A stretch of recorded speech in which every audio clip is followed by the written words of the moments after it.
ಎರಡನೇ ವರ್ಲ್ಡ್ ವಾರ್ನಲ್ಲಿ ಬಳಸ್ತಿದ್ದದ್ದು ಒಂದು ಏರ್ಫೀಲ್ಡ್ನ race track ಆಗಿ ಕನ್ವರ್ಟ್ ಮಾಡಿ ಸಿಲ್ವರ್ ಸ್ಟೋನ್ನಲ್ಲಿ 1950ನೇ ಇಸ್ವಿನಲ್ಲಿ ಮೊದಲನೇ ಫಾರ್ಮುಲಾ 1 ರೇಸ್ ನಡೆಯುತ್ತೆ. ಅದರ 70ನೇ ವಾರ್ಷಿಕೋತ್ಸವದ ಆಚರಣೆಗಾಗಿ ಹೋದ್ವಾರ 70th ಆ್ಯನಿವರ್ಸರಿ ಗ್ರ್ಯಾಂಡ್ ಪ್ರಿ ನಡೆಯುತ್ತೆ. ಈ ರೇಸ್ನಲ್ಲಿ ಯಾರು ಗೆದ್ದರು, ಸೋತೋರು ಯಾರು? ನೀವು ಕೇಳ್ತಾ ಇದ್ದೀರಾ ಮಿಂಚಿನ ಆಟ.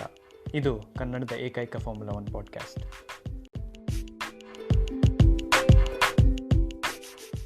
ಕಳೆದ ವೀಕೆಂಡಿನ ಥ್ರಿಲ್ಲಿಂಗ್ ಬ್ರಿಟಿಷ್ ಗ್ರ್ಯಾಂಡ್ ಪ್ರಿ ಆದಮೇಲೆ ಈ ವಾರ ಅದೇ ಟ್ರ್ಯಾಕ್ನಲ್ಲಿ 70th anniversary grand prix formula 1 ನಡೀತು. ಫಾರ್ಮುಲಾ 1 1950ರಲ್ಲಿ ಸಿಲ್ವರ್ ಸ್ಟೋನ್ನಲ್ಲಿ ಶುರುವಾಯಿತು.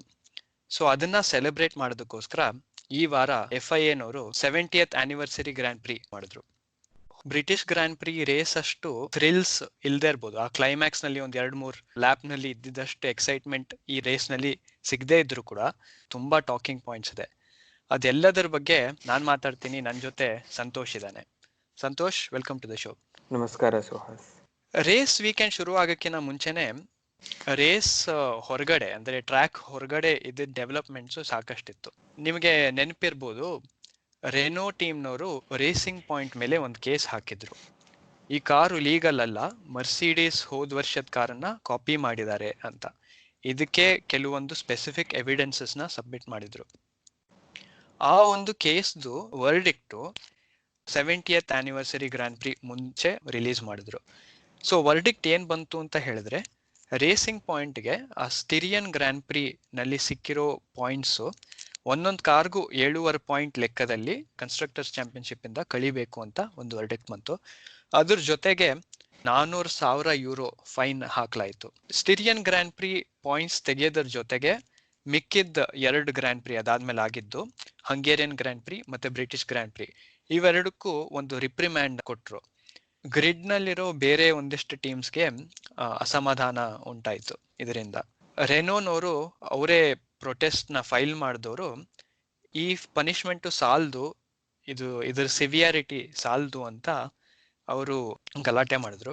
ಐ ಥಿಂಕ್ ಈ ವರ್ಡಿಕ್ಟ್ ಬಂದಾದ್ಮೇಲೆ ಒಂದು ದಿನ ಆದ್ಮೇಲೆ ಏನೋ ಫೆರಾರಿ ಕೂಡ ರೆನೋನ ಸೇರ್ಕೊಂಡು ಹೌದು ಇದು ಸ್ಟ್ರಾಂಗ್ ಅಲ್ಲ, ಇದು ಪನಿಷ್ಮೆಂಟ್ ಕೊಟ್ಟಿರೋದು ಅಂತ ಅವರು ರೆನೋ ಜೊತೆ ಸೇರ್ಕೊಂಡ್ರು. ವಿಲಿಯಮ್ಸ್ ಕೂಡ ಸೇರ್ಕೊಂಡ್ರು. ಸೊ ಈಗಿರೋ ಪರಿಸ್ಥಿತಿ ಪ್ರಕಾರ ಗ್ರಿಡ್ ನಲ್ಲಿರೋ 10 ಟೀಮ್ಗಳಲ್ಲಿ 5 ಟೀಮ್ಗಳು ಈ ಒಂದು ವರ್ಡಿಕ್ಟ್ ವಿರುದ್ಧವಾಗಿ ಪ್ರೊಟೆಸ್ಟ್ ಮಾಡ್ತಿದ್ದಾರೆ. ಅದರಲ್ಲಿ ರೇಸಿಂಗ್ ಪಾಯಿಂಟ್ ಕೂಡ ಸೇರ್ಕೊಂಡಿದೆ. ರೇಸಿಂಗ್ ಪಾಯಿಂಟ್ನವರು ನಾವೇನು ತಪ್ಪು ಮಾಡಿಲ್ಲ, ನಮಗೆ ಕೊಟ್ಟಿರೋ ಪನಿಷ್ಮೆಂಟು ಅದು ನ್ಯಾಯ ಅಲ್ಲ ಅದು. ಸೊ ಅದಕ್ಕೋಸ್ಕರ ನಾವು ಅದನ್ನ ಫೈಟ್ ಮಾಡ್ತೀವಿ, ಅದನ್ನ ಪ್ರೊಟೆಸ್ಟ್ ಮಾಡ್ತೀವಿ ಅಂತ ಅವರು ಡಿಕ್ಲೇರ್ ಮಾಡಿದ್ದಾರೆ. ಇನ್ನೊಂದು ನ್ಯೂಸ್ ಬಂದಿದ್ದು ಈ ವೀಕೆಂಡ್ ಮುಂಚೆ ಅಂತ ಹೇಳಿದ್ರೆ, ವ್ಯಾಲ್ಟರಿ ಬೋಟಾಸ್ನವರು 6 time world champion Lewis Hamilton teammate ಆಗಿರೋರು ಮುಂದಿನ ವರ್ಷ ಕೂಡ ಮರ್ಸಿಡೀಸ್ ನಲ್ಲೇ ಕಂಟಿನ್ಯೂ ಆಗೋ ತರ ಒಂದು ಕಾಂಟ್ರಾಕ್ಟ್ ಎಕ್ಸ್ಟೆನ್ಷನ್ ಆಯ್ತು. ಎಕ್ಸ್ಟೆನ್ಷನ್ ಅಂತ ಮಾತಾಡ್ತಿರುವಾಗ ಹೋದ ವಾರದ ಗ್ರ್ಯಾಂಡ್ ಪ್ರಿ ನಲ್ಲಿ ಸುಮಾರು ಟೀಮ್ಗಳು, ಸುಮಾರು ಕಾರ್ಗಳು ಟೈರ್ ಸಂಬಂಧಪಟ್ಟ ಪ್ರಾಬ್ಲಮ್ಸ್ ನ ಫೇಸ್ ಮಾಡಿದ ಕಾರಣ ಒಂದು ಸೊಲ್ಯೂಷನ್ ದೃಷ್ಟಿಕೋನದಲ್ಲಿ ಪಿರೆಲಿ ಅವ್ರು ಸಜೆಸ್ಟ್ ಮಾಡಿದ್ರು ಅನ್ಸತ್ತೆ. ಸಿಲ್ವರ್ ಸ್ಟೋನ್ ನಲ್ಲಿ ಒಂದು ಈ ಮ್ಯಾಗೆಟ್ಸ್ ಅಂಡ್ ಬೆಕೆಟ್ಸ್ ಅಂತ ಒಂದು ಸೀಕ್ವೆನ್ಸ್ ಆಫ್ ಕಾರ್ನರ್ಸ್ ಬರುತ್ತೆ. ಅದ್ರ ಬಗ್ಗೆ ನಾವು ಲಾಸ್ಟ್ ಎಪಿಸೋಡ್ ನಲ್ಲಿ ಮಾತಾಡಿದ್ವಿ. ಅದ್ರ ನಂತರ ಒಂದು ಕಾರ್ನರ್ ಚಾಪೆಲ್ ಅಂತ ಬರುತ್ತೆ. ಆ ಚಾಪೆಲ್ ಅಲ್ಲಿರೋ ಕರ್ಬ್ ನ ಇನ್ನೂ ಸ್ವಲ್ಪ ಎಕ್ಸ್ಟೆಂಡ್ ಮಾಡಿದ್ರು ಈ ವೀಕೆಂಡ್ಗೋಸ್ಕರ ಸ್ಪೆಷಲ್ ಆಗಿ. ಸೊ ಇದ್ರ ಮೂಲಕ ಟೈರ್ ಮೇಲೆ ಬೀಳುವಂತ ಒತ್ತಡ ಸ್ವಲ್ಪ ಕಮ್ಮಿ ಆಗ್ಬೋದು. ಸೊ ಬಾಳಿಕೆ ವಿಷಯದಲ್ಲಿ ಇನ್ನೂ ಸ್ವಲ್ಪ ಜಾಸ್ತಿ ಬಾಳಿಕೆ ಬರ್ಬೋದು ಅಂತ ಅದ್ ಮಾಡಿದ್ರು. ಬಟ್ ಇದ್ರ ಕಾರಣ ನಾನು ಏನ್ ಗಮನಿಸಿದ್ದು ಅಂತ ಹೇಳಿದ್ರೆ, ಫ್ರೀ ಪ್ರಾಕ್ಟೀಸ್ ಅಲ್ಲಿ ಮತ್ತು ಕ್ವಾಲಿಫೈಯಿಂಗ್ ಅಲ್ಲಿ ಸುಮಾರು ಕಾರ್ಗಳು ಆ ಚಾಪೆಲ್ ಎಕ್ಸ್ಟೆಂಡೆಡ್ ಕರ್ಬ್ ಮುಂದೆ ಅವರು ಆಫ್ ಟ್ರ್ಯಾಕ್ ಹೊರಟೋಗ್ತಿದ್ರು, ತುಂಬಾ ಒದ್ದಾಡ್ತಿದ್ರು. ಈ ಒದ್ದಾಟ ನನಗೆ ರೇಸ್ ನಲ್ಲಿ ಕಾಣಿಸ್ಲಿಲ್ಲ. ಕ್ವಾಲಿಫೈಯಿಂಗ್ ನಲ್ಲಿ ಸುಮಾರು ಇಂಟ್ರೆಸ್ಟಿಂಗ್ ಇನ್ಸಿಡೆಂಟ್ಸ್ ನಡೀತು. ಒಂದು, ಸೆಬಾಸ್ಟಿಯನ್ ವೆಟೆಲ್ ಅವರು ಹೋದ್ವಾರ ತುಂಬಾ ಒದ್ದಾಡಿದ್ರು. ಈ ವಾರ ಕೂಡ ಅವ್ರ ಒದ್ದಾಟ ಕಂಟಿನ್ಯೂ ಆಯ್ತು. ಸೆಬಾಸ್ಟಿಯನ್ ವೆಟೆಲಿನ ಕ್ವಾಲಿಫೈಯಿಂಗ್ ಹೇಗಿತ್ತು ಸಂತೋಷ್? ವೆಟೆಲ್ಗೆ ಪೇಸ್ ಸಿಗ್ತಿಲ್ಲ ಈ ರೇಸ್ ನಲ್ಲಿ. ಸೊ ಮೊದಲನೇ ಕ್ವಾಲಿಫೈಯಿಂಗ್ ಸೆಷನ್ ಅಲ್ಲಿ ಮೀಡಿಯಮ್ಸ್ ಹಾಕಿ ಓಡಿಸಿದ್ರು, ಹೇಗೋ ಮಾಡಿ Q2ಗೆ ಬಂದಿದ್ದುಂಟು. ಬಟ್ Q2 ನಲ್ಲಿ ತಿರ್ಗಾ Q3 ಹೋಗೋಕೆ ಫಾಸ್ಟ್ ಆಗಿ ಲ್ಯಾಪ್ ಟೈಮಿಂಗ್ ಬರಬೇಕು ಅನ್ನೋ ಕಾರಣಕ್ಕೆ ಸಾಫ್ಟ್ ಕಾಂಪೌಂಡ್ಸ್ ಹಾಕಿ ಓಡಿಸಿದ್ರು.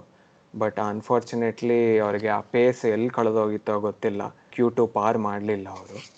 ನಾವು ಹಿಂದೆ ಹೇಳಿರೋ ಥರ Q2ನಲ್ಲಿ ಟಾಪ್ 10 ಟೀಮ್ಸ್ ಯಾವ ಟೈರ್ ಯೂಸ್ ಮಾಡ್ತಾರೋ ಅದರಲ್ಲೇ ಅವರು ರೇಸ್ ಶುರು ಮಾಡಬೇಕು.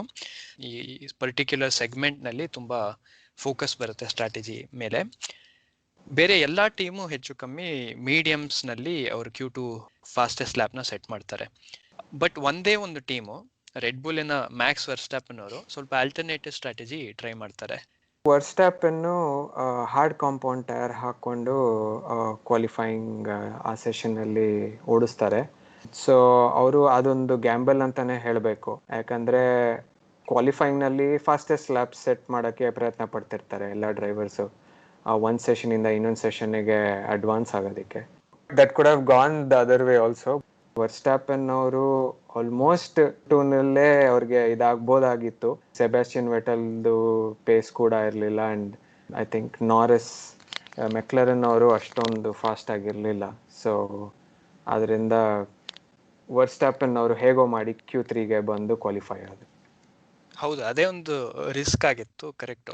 ಅವರು ಸುತ್ತಮುತ್ತ ಇರೋರೆಲ್ಲ ಅವ್ರಿಗಿಂತ ಫಾಸ್ಟರ್ ಟೈರ್ಸ್ನಲ್ಲಿ ಕ್ವಾಲಿಫೈ ಮಾಡಿದರು Q2ನಲ್ಲಿ. ಸೊ ಇವರು ಆಲ್ಮೋಸ್ಟ್ ಅದೇ 9th ಬಂದ್ಬಿಟ್ಟಿರ್ತಾರೆ. ಸೊ ಇನ್ನೂ 2 ಪೊಸಿಷನ್ ಕೆಳಗೆ ಬಂದಿದ್ದಿದ್ರೆ ಅವರು Q3ಗೆ ಹೋಗ್ತಿರ್ಲಿಲ್ಲ. ಸೊ ಒಂಥರ ಅದು ಲಕ್ ಅಂತ ಅನ್ನಿಸ್ತು.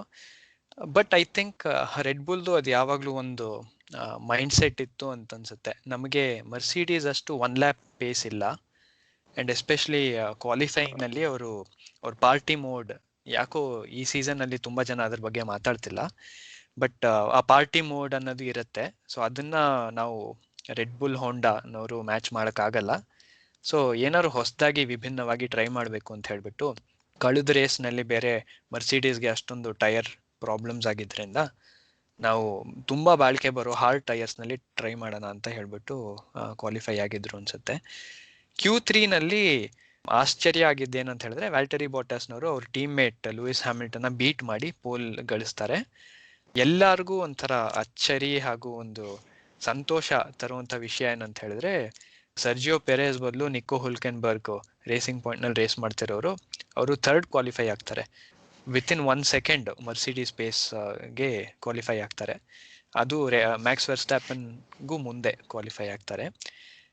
ನನಗೆ ಇನ್ನೊಂದು ತುಂಬ ಇಷ್ಟ ಆಗಿದ್ದು ಏನಂತ ಹೇಳಿದ್ರೆ, ಆ ಕ್ವಾಲಿಫೈಯಿಂಗ್ ಗ್ರಿಡ್, ಆ ಸ್ಟಾರ್ಟಿಂಗ್ ಗ್ರಿಡ್ನಲ್ಲಿ 2 ಮರ್ಸಿಡೀಸ್ ಬಿಟ್ಟರೆ ತುಂಬ ವೆರೈಟಿ ಇತ್ತು. ಒಂಥರ ಎಲ್ಲ ಬೇರೆ ಬೇರೆ ಟೀಮ್ನವರು, Racing Point, Red Bull, Renault, AlphaTauri ಕೂಡ ಇತ್ತು. ಪಿಯರ್ ಗ್ಯಾಸ್ಲಿ ಅವರು ಕ್ವಾಲಿಫೈ ಆಗಿದ್ರು ಟಾಪ್ 10ನಲ್ಲಿ. ಸೊ ತುಂಬ ಒಂಥರ ಇಂಟ್ರೆಸ್ಟಿಂಗ್ ಸ್ಟಾರ್ಟಿಂಗ್ ಗ್ರಿಡ್ ಇತ್ತು ರೇಸ್ಗೋಸ್ಕರ. ಸೊ ರೇಸ್ ಸಂಡೇ ಶುರು ಆಯ್ತಲ್ಲ. ಸೊ ರೇಸ್ನಲ್ಲಿ ಕಳೆದ ರೇಸ್ ಕಂಪೇರ್ ಮಾಡಿದ್ರೆ ಈ ರೇಸ್ನಲ್ಲಿ 20 ಕಾರು ಸ್ಟಾರ್ಟ್ ಆಯಿತು. ಲಾಸ್ಟ್ ರೇಸ್ನಲ್ಲಿ ನಿಕೋ ಹುಲ್ಕೆನ್ಬರ್ಗ್ ಅವರು ಕಾರ್ ಪ್ರಾಬ್ಲಮಿಂದ ಶುರು ಮಾಡೋಕ್ಕಾಗಲಿಲ್ಲ. ಬಟ್ ಈ ರೇಸ್ನಲ್ಲಿ ಅವರು ತುಂಬ ಒಳ್ಳೆ ಕ್ವಾಲಿಫೈಯಿಂಗ್ ಪೊಸಿಷನ್ನಿಂದ ಫಾರ್ಚುನೇಟ್ಲಿ ಅವ್ರದ್ದು ಕಾರು ಸ್ಟಾರ್ಟ್ ಆಯಿತು, ಏನು ಪ್ರಾಬ್ಲಮ್ ಇರಲಿಲ್ಲ. ಬಟ್ ಫಸ್ಟ್ ಟರ್ನ್ ಆಗ್ತಿರೋವಾಗ ಬರೀ 19 ಕಾರ್ ಮುಂದೆ ಹೋಗುತ್ತೆ, ಇನ್ನೊಂದು ಯಾವುದೋ ಒಂದು 20ನೇ ಕಾರು ಹಿಂದೆ ಉಳಿದ್ಬಿಡುತ್ತೆ. ಆ ಕಾರ್ ಬಂದು ವೆಟೆಲ್. ವೆಟೆಲ್ ಚೆನ್ನಾಗೆ ಸ್ಟಾರ್ಟ್ ಮಾಡ್ತಾರೆ. ಬಟ್ ಟರ್ನ್ 1ನಲ್ಲಿ ಅವರು ಕರ್ಬ್ ಮೇಲೆ ಪಾಸ್ ಆದಾಗ ಐ ಥಿಂಕ್ ಅವರು ಬ್ಯಾಲೆನ್ಸ್ ತಪ್ಪೋ ಏನೋ, ಸ್ಟೀರಿಂಗ್ ಹಿಂಗಾಗಿ ಸ್ಪಿನ್ ಆಗತ್ತೆ ಕಾರು. ಸೊ ಅವ್ರ ಅನ್ನಿಸಿಕೆ ಪ್ರಕಾರ ಫಸ್ಟ್ ಅನಿಸಿದ್ದು ಅವ್ರಿಗೆ ಯಾರೋ ಕಾರ್ ಟಚ್ ಆಯ್ತೇನೋ ಅಂತ. But I think it was just unfortunate, ಅವ್ರ ದುರಾದೃಷ್ಟ. ಆ ಟೈಮ್ನಲ್ಲಿ ಸ್ಪಿನ್ ಆಯಿತು. ಆ್ಯಕ್ಚುಲಿ ಲೆಕ್ಲರ್ಕ್ ಐ ಥಿಂಕ್ ಕಾರಿಂದ ಸ್ಮೋಕ್ ಬಂತು ಏನೋ, ಅದು ಅವರಿಗೆ ಒಂದು ಡಿಸ್ಟ್ರಾಕ್ಷನ್ ಆಯಿತೋ ಏನಾಯ್ತೋ ಗೊತ್ತಿಲ್ಲ. But unfortunately he spun. But I think ಯಾವುದು ಏನು ಕ್ರ್ಯಾಶ್ ಆಗಲಿಲ್ಲ. ಸೊ ಐ ಥಿಂಕ್ ಅದೊಂದೇ ಅದೃಷ್ಟ ಅನ್ಬೇಕು. ಹೌದೌದು, ಅದು ಪ್ಲಸ್. ಬಟ್ ಬಹುಶಃ ಈ ಸ್ಪಿನ್ ಆಗಿದ್ದಕ್ಕೆ ಒಂದು ಅದೇ ಅವರು ಕರ್ಬ್ನ ಟಚ್ ಮಾಡಿದ್ರು, ಸೊ ಅವ್ರಿಗೆ ವೀಲ್ ಸ್ಪಿನ್ ಆಯಿತು ಕರ್ಬ್ ಮೇಲೆ. ಮತ್ತು ಇನ್ನೊಂದು, ಈ ರೇಸು ನಾನು ಕೇಳಿದ ಫೆರಾರಿನವರು ಯೂಶುವಲ್ಗಿಂತ ಕಮ್ಮಿ ಡೌನ್ ಫೋರ್ಸ್ ಓಡಿಸ್ತಿದ್ರು. ಅವ್ರ ವಿಂಗ್ ರೇಕ್ ಆ್ಯಂಗಲ್ ಇರುತ್ತಲ್ಲ ಅದು. ಸೊ ಮೇ ಬಿ ಕಾರ್ನರಲ್ಲಿ ಸ್ವಲ್ಪ ಸ್ಟೆಬಿಲಿಟಿ ಹೋಗಿರ್ಬೋದು, ಯಾಕೆಂದರೆ ಸ್ಟಾರ್ಟ್ನಲ್ಲಿ ಎಲ್ಲ ಕಾರು ಸುತ್ತಮುತ್ತ ಹತ್ತಿರ ಇರುತ್ತಲ್ಲ. ಹೌದು. ಸೊ ಎಲ್ಲ ಡರ್ಟಿ ಏರ್ ಇರುತ್ತೆ. ಅದು ಎಫೆಕ್ಟ್ ಆಗಿರ್ಬೋದೇನೋ ಅಂತ ನನ್ನೊಂದು ಅನಿಸಿಕೆ. ಬಟ್ ಅವ್ರ ಟೀಮ್ಮೇಟ್ಗೆ ಈ ಥರದ್ದು ಯಾವುದು ಅಷ್ಟು ಪ್ರಾಬ್ಲಮ್ ಇರಲಿಲ್ಲ. ಅವ್ರ ರೇಸು ತುಂಬ ಚೆನ್ನಾಗಿತ್ತಲ್ವಾ? ಲೆಕ್ಲರ್ಕು ಒಳ್ಳೆ ಸ್ಟಾರ್ಟ್ ಇತ್ತು, ಸಾಕಷ್ಟು ನುಗ್ಸಿ ಮಾಡಿ ಮುಂದೆ ಹೋಗಿ ಅವರ ಒಂದು ಪರ್ಸ್ಪೆಕ್ಟಿವ್ನಲ್ಲಿ ಒಂಥರ it was a clean race from start to finish. And of course with the strategy call ತಗೊಂಡಿದ್ದು ಸಹ ಅವ್ರದ್ದೇ ಆದ ನಿರ್ಧಾರ ಅದು. ಸೊ ಅದು ಅವ್ರ ಪರವಾಗಿ ವರ್ಕ್ ಆಯಿತು. ಅಂದರೆ ಐ ಥಿಂಕ್ ಈ ರೇಸು ಇದ್ದಿದ್ದ ಎಕ್ಸೈಟ್ಮೆಂಟ್ಗೆ ಆ್ಯಡ್ ಮಾಡಿದ್ದೇನಂತ ಹೇಳಿದ್ರೆ, ಕಳೆದ ರೇಸ್ ಥರ ಇದು ಒನ್ ಸ್ಟಾಪ್ ರೇಸ್ ಆಗಿರಲಿಲ್ಲ. ಸುಮಾರು ಟೀಮ್ಗಳು 2 ಸ್ಟಾಪ್ ಮಾಡಿದ್ರು. ಬಟ್ ಫೆರಾರಿನವ್ರಿಗೆ ಪೇಸ್ ಅಡ್ವಾಂಟೇಜ್ ಇಲ್ಲದೇ ಇರೋ ಕಾರಣದಿಂದ ಲೆಕ್ಲರ್ಕ್ ಮತ್ತು ಫೆರಾರಿನವರು ಒನ್ ಸ್ಟಾಪ್ ರೇಸ್ನ ಟ್ರೈ ಮಾಡ್ತಾರೆ, ಒನ್ ಸ್ಟಾಪ್ ರೇಸ್ನ ಪುಲ್ ಆಫ್ ಮಾಡ್ತಾರೆ. ಮೇ ಬಿ ಅದರಿಂದಾನೇ ಅವ್ರಿಗೆ ಕಡೆಗೆ ಒಂದು ಒಳ್ಳೆ ರಿಸಲ್ಟ್ ಆಯಿತು ಅಂತ ಅನ್ಸುತ್ತೆ. ಈ ಒನ್ ಸ್ಟಾಪ್ ರೇಸ್ ಮಾಡೋ ಸ್ಟ್ರಾಟಜಿ ಲೆಕ್ಲರ್ಕ್ದೇ ಕಾಲ್ ಆಗಿತ್ತು ಅಂತನಾ? ಹೌದು. Okay, interesting. ನಾವು ಆಮೇಲೆ ಶುರುನಲ್ಲಿ ಗಮನಿಸ್ತೀವಿ, ಮ್ಯಾಕ್ಸ್ ವರ್ಸ್ಟಾಪನ್ ಅವರು 4th ನಲ್ಲಿರೋರು ಸ್ಟಾರ್ಟ್ನಲ್ಲೇ ನಿಕೋ ಹುಲ್ಕನ್ಬರ್ಗ್ನ ಓವರ್ಟೇಕ್ ಮಾಡ್ತಾರೆ. ಆಮೇಲೆ ತುಂಬಾ ಒಳ್ಳೆ ಪೇಸ್ ಇರುತ್ತೆ. ಸಾಮಾನ್ಯವಾಗಿ ನಾವು ನೋಡೋದು ಏನಂತ ಹೇಳಿದ್ರೆ, ಒಂದಲ್ಲ ಇನ್ನೊಂದು ಮರ್ಸಿಡೀಸ್ ಕಾರ್ ಮುಂದೆ ಪೋಲ್ ಪೊಸಿಷನ್ ಗೆದ್ದಿರುತ್ತೆ. ಆ್ಯಂಡ್ ರೇಸ್ ಸ್ಟಾರ್ಟ್ ಆದಮೇಲೆ ಮರ್ಸಿಡೀಸ್ನವರು ತುಂಬ ಮುಂದೆ ಹೊರಟೋಗ್ತಾರೆ ಬೇರೆಯವ್ರು ಎಲ್ಲರನ್ನೂ ಬಿಟ್ಬಿಟ್ಟು. ಬಟ್ ಈ ರೇಸ್ನಲ್ಲಿ ಆ ಥರ ಆಗಲಿಲ್ಲ. ಮ್ಯಾಕ್ಸ್ ವರ್ಸ್ಟಾಪನ್ ಅವರು ಆ ಮರ್ಸಿಡೀಸ್ನವ್ರ ಜೊತೆಗೆ ಸಾಕ್ತಾ ಇದ್ರು. ನಮ್ಗೆ ಆಮೇಲೆ ತುಂಬಾ ಇಂಟ್ರೆಸ್ಟಿಂಗ್ ಸೀನ್ ಕಾಣಿಸುತ್ತೆ. ಏನಂತ ಹೇಳಿದ್ರೆ, ಮರ್ಸಿಡೀಸ್ನವ್ರ ಟೈರ್ಗಳು ತುಂಬಾ ಬೇಗ ಬ್ಲಿಸ್ಟರ್ ಆಗಕ್ಕೆ ಶುರು ಆಗುತ್ತೆ. ಮ್ಯಾಕ್ಸ್ ವರ್ಸ್ಟಾಪನ್ ಅವರು ಶುರು ಮಾಡಿದ್ದು ಮರ್ಸಿಡೀಸ್ಗಿಂತ ಸ್ಲೋವರ್ ಟೈರ್ಸ್, ಹಾರ್ಡ್ ಟೈರ್ಸ್ನಲ್ಲಿ ಆದರೂ ಕೂಡ ಅವರು ಮರ್ಸಿಡೀಸ್ ಅಷ್ಟೇ ಪೇಸ್ ಸೆಟ್ ಮಾಡ್ತಿರ್ತಾರೆ. ವರ್ಸ್ಟಾಪನ್ ಶುರು ಮಾಡಿದ್ದು ಹಾರ್ಡ್ ಟೈರ್ಸ್ ಆದರೂ ಸಹ ಅವರ ಒಂದು ಏನೋ ಒಂದು ಚಾಣಾಕ್ಷತೆ ಅಂತ ಅನ್ಬೋದು. ಟೈರ್ಸ್ನ ಮ್ಯಾನೇಜ್ ಮಾಡೋದ್ರಲ್ಲಿ ಅವರು ಒಂಥರ ಪ್ರವೀಣರು ಅನ್ನೋದನ್ನ ತೋರಿಸ್ಕೊಂಡಿದ್ದಾರೆ ಮುಂಚೆನೂ ಸಹ. ಮರ್ಸಿಡೀಸ್ನವರಿಗೆ ಆಗ್ತಿದ್ದ ಟೈರ್ ತಲೆನೋವುಗಳು ಮಧ್ಯ ಇಲ್ಲಿ ವರ್ಸ್ಟಾಪನ್ ಚೆನ್ನಾಗಿ ಓಡಿಸ್ತಾ ಇದ್ದಿದ್ದು ಅವರಿಗೆ ಏನು ಮಾಡಬೇಕು ಅಂತ ಗೊತ್ತಾಗಲಿಲ್ಲ. ಹ್ಯಾಮಿಲ್ಟನ್ ಮತ್ತು ಬೋಟಾಸ್ ಇಬ್ಬರೂ ಕಾರ್ಗಳಿಗೆ ಒಂದೇ ಟೈರ್ಗಳಲ್ಲಿ ಬ್ಲಿಸ್ಟರ್ಸ್ ಶುರುವಾಗಿ ಅವರಿಗೆ ಮೀಡಿಯಂ ಟೈರ್ಸ್ನಲ್ಲಿ ಹೇಗೆ ಮ್ಯಾನೇಜ್ ಮಾಡಬೇಕು ಅಂತ ಗೊತ್ತಾಗ್ತಿರ್ಲಿಲ್ಲ. ಸೊ ಆಮೇಲೆ ಹಾರ್ಡ್ ಕಾಂಪೌಂಡಿಗೆ ಚೇಂಜ್ ಮಾಡಿದ್ರು. ಬೋಟಾಸ್ ಫಸ್ಟ್ ಬಂದು ಹಾರ್ಡ್ ಕಾಂಪೌಂಡಿಗೆ ಚೇಂಜ್ ಮಾಡಿದ್ರು. ಬಟ್ ಅವ್ರಿಗೂ ಸಹ ಕೆಲವು ಲ್ಯಾಪ್ಗಳ ನಂತರನೇ ಅದೊಂಥರ ಅಷ್ಟು ಪರ್ಫಾರ್ಮೆನ್ಸ್ ಕೊಡ್ತಿರ್ಲಿಲ್ಲ. ಐ ಥಿಂಕ್ ಲ್ಯಾಪ್ ಟೈಮ್ಸ್ ಕೂಡ ವರ್ಸ್ಟಾಪನ್ ಅವರು ಪೇಸಲ್ಲಿ ಇನ್ನೂ ಚೆನ್ನಾಗಿತ್ತು ಹಳೆ ಟೈರಲ್ಲಿ ಇದ್ರೂ ಸಹ. ಕರೆಕ್ಟ್. ಮತ್ತೆ ನನಗೆ ಈ ರೇಸ್ದು ಇನ್ನೊಂದು ಹೈಲೈಟ್ ಏನಂತ ಹೇಳಿದ್ರೆ, Max Verstappen team radio messages ಅನ್ಸುತ್ತೆ. ತುಂಬಾ ಎಂಟರ್ಟೈನಿಂಗ್ ಆಗಿತ್ತು, ತುಂಬಾ ಮಜವಾಗಿತ್ತು. ಈ ಒಂದು ಹಂತದಲ್ಲಿ ಅವರು ಮರ್ಸಿಡೀಸ್ನ ಚೇಸ್ ಮಾಡ್ತಿರೋ ಒಂದು ಹಂತದಲ್ಲಿ ಅವರ ರೇಸ್ ಇಂಜಿನಿಯರ್ ಒಂದು ಮಾತು ಹೇಳ್ತಾರೆ, ನೀನು ತುಂಬಾ ಹತ್ರ ಇದೆಯಾ ಮರ್ಸಿಡೀಸ್ ಕಾರ್ಗಳಿಗೆ, ಸೊ ನಿನ್ನ ಟೈರ್ಸ್ ಎಫೆಕ್ಟ್ ಆಗ್ತಿದೆ, ತುಂಬಾ ಹೀಟ್ ಆಗ್ತಿದೆ, ಸ್ವಲ್ಪ ಹಿಂದೆ ಸರಿ, ಅಂದ್ರೆ ಸ್ವಲ್ಪ ಸ್ಲೋ ಡೌನ್ ಆಗು ಅಂತ ಹೇಳ್ತಾರೆ. ಅದಕ್ಕೆ ಮ್ಯಾಕ್ಸ್ ವರ್ಸ್ಟಾಪನ್ ಕೊಡೋ ಉತ್ತರ, ಐ ಥಿಂಕ್ ಯಾವುದೇ F1 ಫ್ಯಾನ್ ಆದ್ರೂ they would have loved it. ಈಗ ನಾನು ಮರ್ಸಿಡೀಸ್ ಕಾರ್ಗಳ ಜೊತೆ ರೇಸ್ ಮಾಡೋದಕ್ಕೆ ಇದು ಒಂದೇ ಚಾನ್ಸ್ ಇರೋದು. ಇಷ್ಟು ಹತ್ರ ಇದೀವಿ ಮತ್ತೆ ಇಷ್ಟು ಒಳ್ಳೆ ಪೇಸ್ ಇದೆ, ನಾನು ಯಾವುದೋ ಒಂದು ಅಜ್ಜಿ ತರ ನಾನು ಹಿಂದುಳಿಯಲ್ಲ, ನಾನು ಆ ಥರ ಆಗೋದೇ ಇಲ್ಲ, ಸಾಧ್ಯನೇ ಇಲ್ಲ ನನ್ನ ಕೈನಲ್ಲಿ. ಸೊ ನಾನು ಆ ಥರ ನಿನ್ನ ಮಾತು ಕೇಳಲ್ಲ, ನಾನು ಮುಂದೆ ಹೋಗ್ತೀನಿ, ನಾನು ರೇಸ್ ಮಾಡ್ತೀನಿ ಅಂತ ಹೇಳಿದ್ರು. ಈ ಥರ ಒಂದು ಒಂದು ರೇಸಿಂಗ್ ಇನ್ಸ್ಟಿಂಕ್ಟ್ ಇದೆಯಲ್ಲ, ಸೊ ಇದು ಐ ಥಿಂಕ್ ಮ್ಯಾಕ್ಸ್ ವರ್ಸ್ಟಾಪನ್ನಿನ ಒಂದು USP ಅಂತ ಹೇಳ್ಬೋದೇನೋ. ಹೌದು. ಆ ಒಂದು ಟೈಮ್ನಲ್ಲಿ ಅವ್ರು ಏನಾದರೂ ಟೈರ್ ಟೆಂಪ್ರೇಚರ್ಸ್ ಹ್ಯಾಂಡಲ್ ಮಾಡೋಕ್ಕಾಗಲ್ಲ ಅಂತ ಸ್ಲೋ ಮಾಡ್ಬಿಟ್ಟಿದ್ರೆ ಬಹುಶಃ ಮರ್ಸಿಡೀಸ್ ಮೇಲೆ ಅಷ್ಟು ಒತ್ತಡ ಇಲ್ಲದೆ ಇದ್ದಿದ್ರೆ ಮರ್ಸಿಡೀಸ್ ಅವರು ಈ ಕತೆನೆ ಬೇರೆನೆ ಆಗ್ತೈತೇನೋ. ಸೊ ಹೇಳಲಿಕ್ಕಾಗಲ್ಲ. ಗ್ರಿಡ್ನಲ್ಲಿರೋ 20 ಡ್ರೈವರ್ಸ್ ಅಲ್ಲಿ ಮುಕ್ಕಾಲ್ ಪಾಲ್ ಡ್ರೈವರ್ಸು ಕೇಳ್ತಿದ್ರೇನೋ ಆ ಥರ ರೇಸಿಂಗ್ ಇಂಜಿನಿಯರ್ ಏನಾರು ಹೇಳಿದಿದ್ರೆ. ಅದು ಏನು ಲಾಸ್ಟ್ ವೀಕ್ ಅಷ್ಟೊಂದೆಲ್ಲ ಟೈರ್ ಪಂಕ್ಚರ್ ಎಲ್ಲ ಆಗಿದ್ರಿಂದ ಟೈರ್ ನೋಡ್ಕೋಬೇಕು, ರೇಸ್ ಇಂಜಿನಿಯರ್ ಹೇಳ್ತಿದ್ದಾರೆ, ಅವರೆಲ್ಲ ಟೈರ್ ಟೆಂಪ್ರೇಚರ್ ಎಲ್ಲ ಮಾನಿಟರ್ ಮಾಡ್ತಿದ್ದಾರೆ ಅಂತ ಹೇಳ್ಬಿಟ್ಟು ಕೇಳ್ತಿದ್ರೇನೋ. ಬಟ್ ಮ್ಯಾಕ್ಸ್ ಒಂಥರ ರೆಬೆಲ್, ಅವರೇ ಒಂದು ಕಾನ್ಫಿಡೆನ್ಸ್ ನಲ್ಲಿ ಓಡಿಸ್ತಿದ್ರು ಅಂತ ಹೇಳ್ಬಹುದು. ಹೌದು. ಇದನ್ನ ಕ್ರಿಶ್ಚಿಯನ್ ಹಾರ್ನರ್ ಕೂಡ ಆಮೇಲೆ ರೇಸ್ ಆದ್ಮೇಲೆ ಹೇಳ್ತಾರೆ, ತುಂಬಾ ಕಾನ್ಫಿಡೆನ್ಸ್ ಇತ್ತು ಮ್ಯಾಕ್ಸ್ಗೆ ಟೈರ್ ಮ್ಯಾನೇಜ್ ಮಾಡೋದ್ರ ಬಗ್ಗೆ, ಆ ಫೀಲ್ ಟೈರ್ ಬಗ್ಗೆ ತುಂಬಾ ಇದ್ದಿದ್ದರಿಂದ I think he took the right call ಅಂತ. ಹೌದು. ಇದಾದ್ಮೇಲೆ ಬಾಟಸ್ನವರು ಪಿಟ್ ಮಾಡ್ತಾರೆ ಹಾರ್ಡ್ ಟೈರ್ಸ್ಗೆ. ಆಮೇಲೆ ಎರಡನೇ ಮರ್ಸಿಡೀಸ್ ಲೂಯಿಸ್ ಹ್ಯಾಮಿಲ್ಟನ್ ಅವ್ರು ಕೂಡ ಪಿಟ್ ಮಾಡ್ತಾರೆ. ಸೊ ಮ್ಯಾಕ್ಸ್ ವರ್ಸ್ಟ್ಯಾಪನ್ ಅವ್ರಿಗೆ ಲೀಡ್ ಸಿಗತ್ತೆ. ಈ ಲೀಡ್ನ ಒಂದು ಪ್ರಾಮುಖ್ಯತೆ ಏನಂತ ಹೇಳಿದ್ರೆ, ಇದ್ರದ್ದು ಒಂದು ಸಿಗ್ನಿಫಿಕೆನ್ಸ್ ಏನಂತ ಹೇಳಿದ್ರೆ, ಐ ಥಿಂಕ್ ಈ ವರ್ಷದಲ್ಲಿ ಮೊದಲನೇ ಬಾರಿ ಒಂದು ಮರ್ಸಿಡೀಸ್ ಅಲ್ದೇ ಇರೋ ಕಾರು ರೇಸ್ ಲೀಡ್ ತಗೊಂಡಿದ್ದು. ಆಮೇಲೆ ಐ ಥಿಂಕ್ ಬ್ಯೂಟಿಫುಲ್ ಆಗಿ ಮ್ಯಾಕ್ಸ್ ವರ್ಸ್ಟ್ಯಾಪನ್ ಅವರು ಅವ್ರ ಹಾರ್ಡ್ ಟೈರ್ಸ್ನ 26 ಲ್ಯಾಪ್ಸ್ವರೆಗೂ ಓಡಿಸ್ತಾರೆ. ಒಂದು ಎಕ್ಸ್ಟೆಂಡೆಡ್ ಫಸ್ಟ್ ಸ್ಟಿಂಟ್ ಮಾಡ್ತಾರೆ. ಇದಾದ್ಮೇಲೆ ಅವರು ತಿರ್ಗಾ ಪಿಟ್ ಮಾಡ್ತಾರೆ. ಪಿಟ್ ಮಾಡಿ ಮೀಡಿಯಂ ಟೈರ್ ಹಾಕೋತಾರೆ. ಈ ರೇಸ್ಗೆ ಪಿರೇಲಿನವರು ಟೆಂಪರೇಚರ್ಸ್ ಎಲ್ಲ ಹೋದ ವಾರದಂಗೆ ಹೆಚ್ಚಿದ್ರು ಕೂಡ ಸಾಫ್ಟ್ವೇರ್ ಕಾಂಪೌಂಡ್ ಟೈರ್ಸ್ನ ತರ್ತಾರೆ. ಈ ಮೀಡಿಯಂ ಟೈರ್ ಹಾಕೊಳ್ಳೋದ್ರಲ್ಲಿ ಏನ್ ಅರ್ಥ ಇದೆ ಅಂತ ನನಗೆ ಮುಂಚೆ ಗೊತ್ತಾಗ್ಲಿಲ್ಲ. ಬಟ್ ಆಮೇಲೆ ನನ್ಗನ್ಸಿದ್ದು ಏನಂತ ಹೇಳಿದ್ರೆ, ಅವರು ಅಕಸ್ಮಾತ್ ಏನಾದ್ರು ಮರ್ಸಿಡೀಸ್ನವರು ಒಂದೇ ಪಿಚ್ ಸ್ಟಾಪ್ ರೇಸ್ ಮಾಡಬೇಕು ಅಂತಿದ್ರೆ, ಒನ್ ಸ್ಟಾಪ್ ರೇಸ್ ಮಾಡಬೇಕು ಅಂತಿದ್ರೆ, ಅವ್ರನ್ನ ಕವರ್ ಮಾಡೋದಕ್ಕೆ ಒಂದು ಮೀಡಿಯಂ ಹಾಕೊಂಡ್ಬಿಟ್ಟು ಆಮೇಲೆ ಹಾರ್ಡ್ ಟೈರ್ ಹಾಕೊಂಡು ರೇಸ್ ಮಾಡ್ಬೋದು ಅಂತ ಅನ್ಸುತ್ತೇನೋ. ಆ ಹಾರ್ಡ್ ಟೈರ್ಸ್ ರೆಡ್ ಬುಲ್ ನಲ್ಲಿ ಚೆನ್ನಾಗಿ ವರ್ಕ್ ಆಗ್ತಿತ್ತು. ಹೌದು. ಓವರ್ ಆಲ್ ಹೇಳ್ಬೇಕು ಅಂತ ಹೇಳಿದ್ರೆ, ರೆಡ್ ಬುಲ್ನವರು ಸರಿಯಾದ ಸಮಯಕ್ಕೆ ಸರಿಯಾದ ನಿರ್ಧಾರಗಳನ್ನ ತಗೊಂಡು correct tyre choice. I think even ಆ ಮಧ್ಯದಲ್ಲಿ ಅವ್ರು ಮೀಡಿಯಂ ಹಾಕೊಳ್ಳೋದು ಒಂದು 5-6 ಲ್ಯಾಪ್ಗೆ ಹಾಕೋತಾರೆ ಅಷ್ಟೇ. ಸೊ ಅವರು ಆ 5-6 ಲ್ಯಾಪಲ್ಲಿ ತುಂಬಾ ಫಾಸ್ಟ್ ಆಗಿ ಓಡಿಸ್ಬಿಟ್ಟು ಆಮೇಲೆ ಹಾರ್ಡ್ ಟೈರ್ಗೆ ಚೇಂಜ್ ಮಾಡ್ಕೋತಾರೆ. ಈ ಸ್ಟ್ರಾಟಜಿ ಯುದ್ಧದಲ್ಲಿ ಮರ್ಸಿಡೀಸ್ಗೆ ಚಾನ್ಸೇ ಇರಲಿಲ್ಲ ಈ ರೇಸ್ನಲ್ಲಿ ರೆಡ್ ಬುಲ್ ಎದುರು ಫೈಟ್ ಮಾಡೋದಕ್ಕೆ. ಕಡೆಗೆ ಅವರು ಎಷ್ಟು ಕಂಟ್ರೋಲ್ನಲ್ಲಿದ್ದರು ಅಂದರೆ, ನಾವು ಹೋದ ರೇಸ್ನಲ್ಲೂ ನೋಡಿದ್ವಿ ಮ್ಯಾಕ್ಸ್ ವರ್ಸ್ಟ್ಯಾಪನ್ ಅವರು ಅವ್ರ ರೇಸ್ ಇಂಜಿನಿಯರ್ಗೆ ಹೇಳ್ತಿದ್ರು, ನೀನು ನಿನ್ನ ಡ್ರಿಂಕ್ ಕುಡ್ದ್ಯಾ ಅಂತ.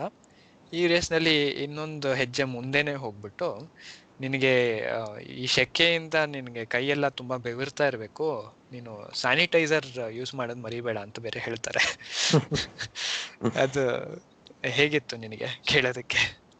I think one of the best radio conversations ಅನ್ಸುತ್ತೆ Max ವರ್ಸ್ಟ್ಯಾಪನ್ದು.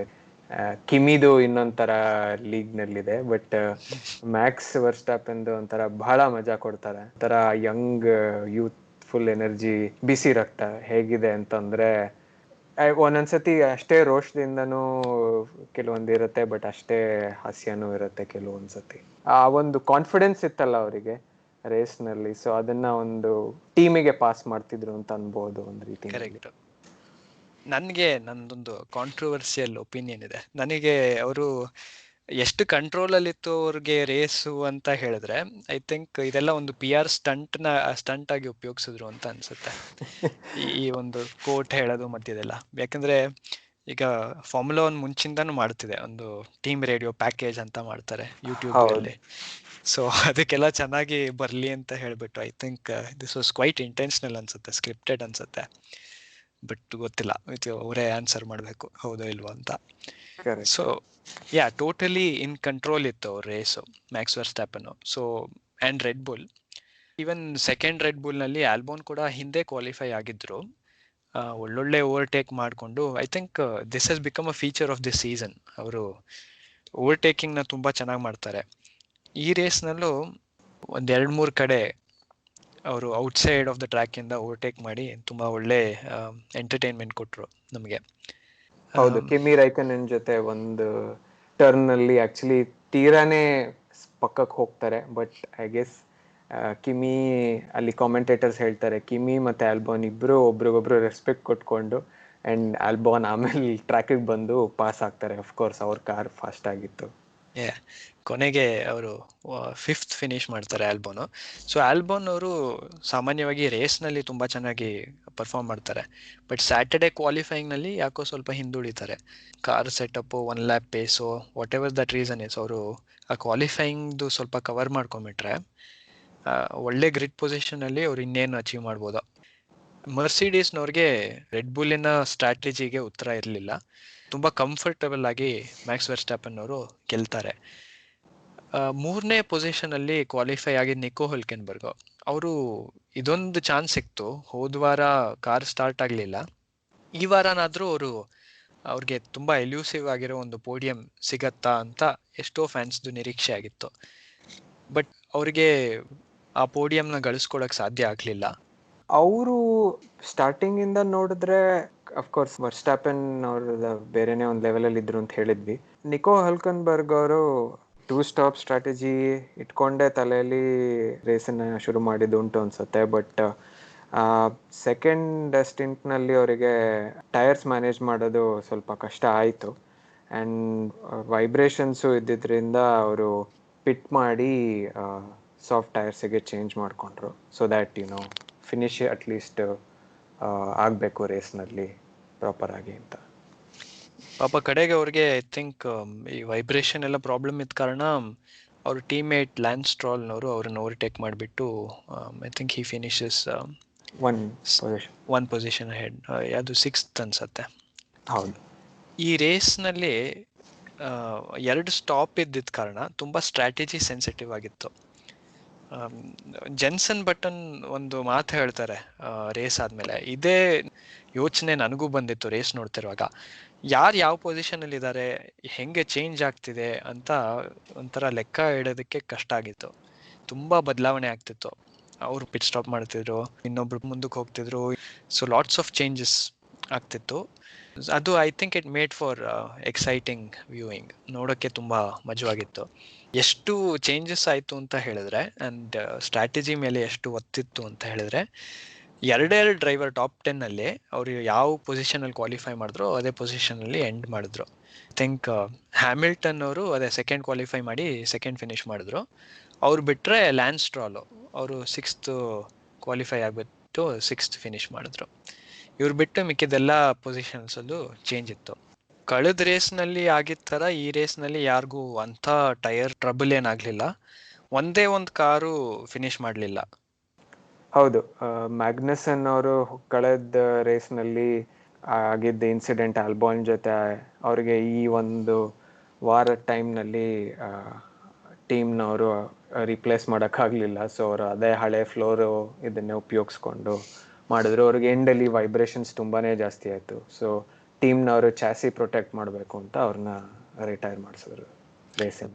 Back to back races ಇರೋದ್ರಿಂದ ಇದೊಂದು ಡಿಸಡ್ವಾಂಟೇಜ್ ಅನ್ಸುತ್ತೆ. ನಾವು ಈ ಹಿನ್ನೆಲೆಯಲ್ಲಿ ಇರೋದೆಲ್ಲ ನಾವು ಅಷ್ಟೊಂದು ಗಮನಿಸಲ್ಲ, ಎಷ್ಟು ಕೆಲಸ ನಡೀತಿರುತ್ತೆ ಅಂತ. ಈಗ ಅದೇ ಮ್ಯಾಕ್ಸ್ ವೆರ್ಸ್ಟಾಪನ್ನು ಕ್ರ್ಯಾಶ್ ಆಗಿದ್ಮೇಲೆ ಅವರು ರಿಪೇರಿ ಮಾಡೋದಾಗಿರಲಿ, ಸೊ ಈ ಥರ ಮೆಕ್ಯಾನಿಕ್ಸ್ನವ್ರಿಗೆ ತುಂಬ ಕೆಲಸ ಇರುತ್ತೆ ಬ್ಯಾಕ್ಗ್ರೌಂಡ್ನಲ್ಲಿ. And I think limited number of spare parts ಇರುತ್ತೆ ಅವ್ರಿಗೆ between one race weekend and another. So ಒಂದೇ ಟ್ರ್ಯಾಕ್ ಆದರೂ ಕೂಡ ಅವರು ಅದೇ ಪಾರ್ಟ್ ಯೂಸ್ ಮಾಡಬೇಕಾಗಿದ್ರಿಂದ ತೊಂದರೆ ಆಯಿತು ಈ ರೇಸ್ನಲ್ಲಿ.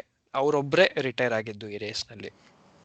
ನಿನಗೆ ಬಾಟಾಸ್ ರೇಸ್ನಲ್ಲಿ ಅವ್ರ ಸ್ಟ್ರಾಟಜಿನಲ್ಲಿ ಏನಾದ್ರು ತಪ್ಪಿತ್ತು ಅಂತ ಅನಿಸ್ತಾ? ಯಾಕೆಂದರೆ ರೇಸ್ ಆದಮೇಲೆ ಬಾಟಾಸ್ನವರು ತುಂಬ ಕಂಪ್ಲೇಂಟ್ ಮಾಡ್ತಿದ್ರು, ನಾವು ಇನ್ನೂ ಸ್ವಲ್ಪ ಸ್ಟ್ರಾಟಜಿ ಇಂಪ್ರೂವ್ ಮಾಡ್ಕೊಂಡಿದ್ರೆ ರೆಡ್ ಬುಲ್ಗೆ ಒಂದು ಸವಾಲು ಹಾಕ್ಬೋದಿತ್ತೇನೋ ಅಂತ.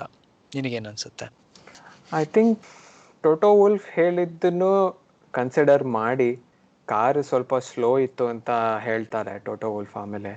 ಸೊ ಅದನ್ನು ಕನ್ಸಿಡರ್ ಮಾಡಿ ನೋಡಿದ್ರೆ I think between managing strategies ಇದೆ ಅಲ್ಲ, ಯಾಕಂದರೆ ಹ್ಯಾಮಿಲ್ಟನ್ನು ಬೋಟಾಸ್ ಇಬ್ಬರದು ಟೈರ್ ತಲೆನೋವು ಬಗ್ಗೆ ಯೋಚನೆ ಮಾಡ್ತಾ ಅಲ್ಲಿ ವರ್ಸ್ಟಾಪನ್ ಚೆನ್ನಾಗಿ ಬೇರೆ ಓಡಿಸ್ತಿದ್ರು, ಪೇಸು ಇತ್ತು.